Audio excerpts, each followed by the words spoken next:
স্বামী স্ত্রীর মধ্যে খুনসুটি খুবই স্বাভাবিক একটা ব্যাপার। সেই গল্প নিয়েই আজকের কবিতা সন্দেহ। গিন্নি ছিল দিব্যি সুখে, খুশিও ছিল তার মন। নিমেষে সব বদলে দিল শুধুই কর্তার ফোন। যে গিন্নি হাত বাড়িয়ে ফোনটি দিল ছুঁয়ে, চমকে বলল, কে রে বাবা, এ তো অন্য কোনো মেয়ে। গালে হাত ভাবনায় বসে, লাগে না মোটে চেনা। টেনশনে ভারী পড়ল সে, নামও যে নেই জানা। অবশেষে চিন্তা কাটিয়ে ফল প্রকাশে গিন্নি কর্তাটিকে ফেলেছে ফাঁদে, নিশ্চয়ই ইনি। রাগে গড়গড় হলো মাথা, ভাঙলো না তবু মোটে। অফিস থেকে ফিরুক আগে, মনকে বোঝালো শেষে। কর্তা যেই হলো সময় বাড়িতে ফেরার পথে, বসে রইল গিন্নি মনে বিরাট ফন্দি এঁটে। ক্লান্ত হয়ে বসলো কর্তা স্বচ্ছ মনে ঘরেতে। বলার পালা শুরু করলো নয়কো মুখ হাঁড়িতে।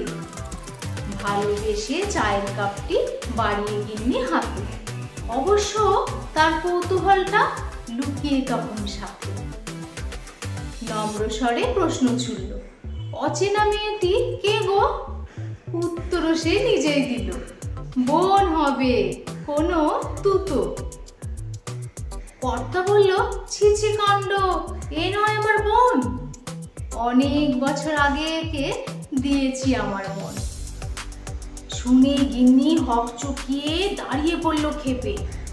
তেলে বেগুনে জ্বলে উঠল কর্তার মুখটি দেখে।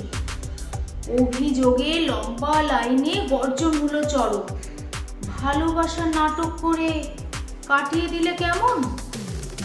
কর্তা সে তো মাথায় হাত, খেলেন ভেবাচাকা।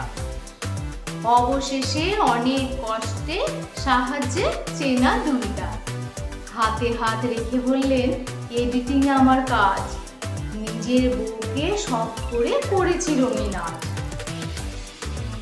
নবরূপে দেখবো তোমার কেরামতি এই ফোনে, এর জন্য দরকার শুধু সাদা সরল মনে। গদ গদ গিন্নি তখন জানতে চাইলো জেনে, বলনি তো কবু ভালোবাসো চুপটি করে কানে। মুখে বললে বুঝতাম কি, কর্তাও জান না পিছে। তুমিও যে এত ভালোবাসো এভাবেই নিলাম বুঝে।